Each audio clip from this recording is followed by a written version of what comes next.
Hello viewers, কেমন আছেন সবাই? আই হোপ সবাই অনেক ভালো আছেন। আপনারা ইতোমধ্যেই জেনে গিয়েছেন যে সেলিব্রিটি ক্রিকেট লিগ ২০২৫ নিয়ে শুরু হয়েছে তীব্র বিতর্ক এবং সমালোচনা।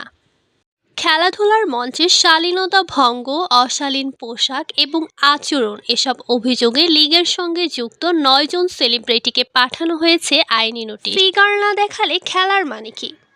সমালোচিত বক্তব্যে অভিনেত্রী মারিয়া মিম বলেন, আমি যদি আমার ফিগারটাই না দেখাতে পারি তাহলে তো এটা কেমন না, এত কষ্ট করে লাভ কি? আরও একজন সেলিব্রিটি বলেন, আমাদের বাজে বাজে অ্যাঙ্গেলে ভিডিও করে রাখে, সেটা তো আমরা কিছু করতে পারবো না। বাংলাদেশ সুপ্রিম কোর্টের আইনজীবী মোহাম্মদ জাকির হোসেন এই লিগ সম্পর্কে বলেন, সেলিব্রিটি ক্রিকেট লিগে যে অশ্লীলতা ছড়িয়েছে তা কোনোভাবেই পারিবারিকভাবে গ্রহণযোগ্য নয়। ক্রিকেট একটি সম্মানজনক খেলা, অথচ এই টুর্নামেন্টে কিছু নারী খেলোয়াড় এমন পোশাক এবং আচরণের অংশ নিয়েছেন যা অশালীন এবং দৃষ্টিকটু। এটা সরাসরি ক্রিকেটের ইজ্জত নষ্ট করছে। তিনি আরও বলেন, আমরা ৯ জন সেলিব্রিটির কাছে আইনি নোটিশ পাঠিয়েছি।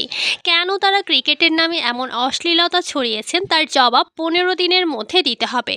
ব্যর্থ হলে আমরা তাদের বিরুদ্ধে আইনানুগ ব্যবস্থা গ্রহণ করব।